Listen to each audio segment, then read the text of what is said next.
Hello everyone, कैसे हो आप सब। आई होप कि आप लोग बहुत अच्छे होंगे। एंड आज मैं आप लोगों को वोकैबुलरी बताने वाली हूँ। एक ही स्पेलिंग का मीनिंग बताऊंगी और उसी के ऊपर कॉन्वर्सेशन भी बताऊंगी। और ये ऐसा वर्ड है जो आज हमारे बीच बहुत ही चिंता का विषय बना हुआ है। एग्रेसिव। एग्रेसिव एग्रेसिव का हिंदी मीनिंग होता है लड़ाकू या क्रोधी स्वभाव का होना। जो लोग बहुत ही ज्यादा क्रोधी स्वभाव के होते हैं, अपने क्रोध को, अपने गुस्से को कंट्रोल नहीं कर पाते हैं, उन्हें हम लोग बोलते हैं एग्रेसिव।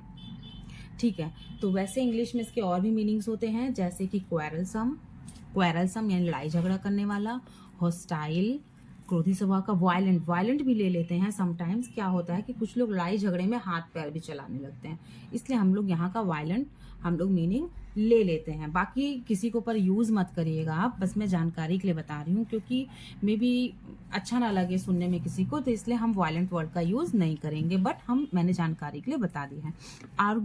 आर्ग्यूमेंटेटिव यानी कि बहस करने वाला, अपनी ही बात पर अड़े रहने वाला, आर्ग्यू करने वाला। और ये जो एग्रेसिव वर्ड है ये एडजेक्टिव है, यानी कि ये किसी के बारे में बता रहा है।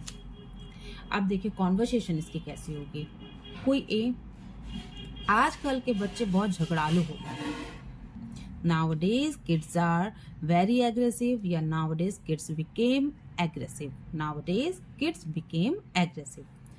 अब बिल्कुल सही बोल रही हैं, पर हम इस क्रोधी स्वभाव को कैसे सुधारें, अपने बच्चों में से कैसे खत्म करें। You are saying true, but how could we rectify this grumpy nature. Grumpy भी एग्रेसिव का एक सिनोनिम है। ग्रम्पी मीन्स भी होता है क्रोधी स्वभाव। यू आर एग्जैक्टली राइट, या फिर ये बोलिए you are exactly right, but how could we rectify this grumpy nature. Okay, अब कोई और बोलता है मुझे नहीं पता, पर हम लोगों को बच्चों के इस क्रोधी स्वभाव को सुधारना ही पड़ेगा। I don't know, but we will have to rectify this quarrelsome nature। अब देखिए मैंने यहाँ quarrelsome लिख दिया है।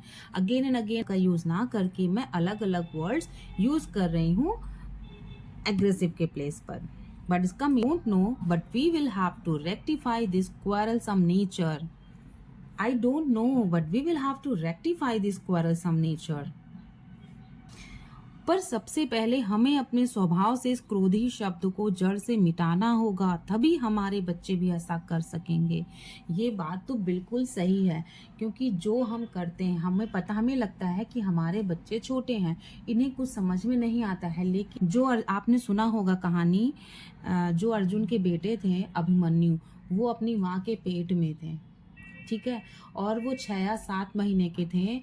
अर्जुन जी उनको द्रौपदी जी को कहानी कहे थे कि कैसे चक्रव्यूह को भेदा जाता है, और वो बच्चा पेट में था अभिमन्यु, वो सारी बातें सुन रहा था। इन बिटवीन माता द्रौपदी सो गई, तो जब माँ सो गई तो डेफिनेटली बच्चा भी सो गया। ठीक है, तो 6 पार्ट तो बच्चे ने सुन लिया था, अभिमन्यु ने सुन लिया था कि कैसे उसको मैं इस प्रॉब्लम को सॉल्व करूंगा, कैसे चक्रव्यूह भेदूंगा, उसने सुन लिया था। लेकिन 7वां जो पार्ट था वह नहीं सो पाया, जस्ट बिकॉज ऑफ कि माता द्रौपदी सो गई थी। हाँ, उसकी वजह से युद्ध में अभिमन्यु को बहुत ही बुरी तरीके से मार दिया गया था। हमारे बच्चों का विकास हमारे पेट से ही हो जाता है, बच्चा सीखने लगता है 3 महीने के बाद से हम बोल सकते हैं कि उसका दिमाग काम करना शुरू कर देता है। 5 महीने के बाद तो बच्चे का पूरा बॉडी बन जाता है अच्छे से। तो इसीलिए कहा जाता है कि अच्छा सुनो, अच्छा करो, अच्छा बोलो, जिससे कि बच्चे अच्छे हो। तो इसीलिए क्या है कि मान लीजिए आपने उस समय नहीं ध्यान दिया, अब बच्चा बाहर आता है, इस दुनिया में जन्म लेता है, बच्चा छोटा होता है, आपको लगता है बच्चा कुछ समझ नहीं रहा, लेकिन जो आप कर रहे हो, जरूर ये अलग बात है कि बच्चा एक किनारे बेड पर पड़ा हुआ है, वो आपको नहीं देख रहा आप क्या कर रहे हो, लेकिन वो सुन रहा है। अगर बच्चा पड़ा हुआ है, और बड़े बच्चे होते जाते हैं तो वो सुनते भी हैं, देखते भी हैं, अनुसरण करते हैं साइकोलॉजी के अनुसार। और अगर ये जो मैंने अर्जुन द्रौपदी की कहानी सुनाई, ये तो हमारे वेदों पुराणों में बताया गया है, ठीक है। लेकिन साइकोलॉजी के अनुसार भी, साइकोलॉजी के अकॉर्डिंग भी बच्चे अनुसरण करते हैं, यानी कि उन्हें जो बोला जाता है वो नहीं करेंगे, लेकिन जो वो देख रहे हैं, सुन रहे हैं, वो जरूर सुनकर बोलेंगे, जो देख रहे हैं वो करेंगे। तो इसीलिए यहाँ पर है कि first of all we will have to approve this aggressive nature, aggressive word, then our kids could do so.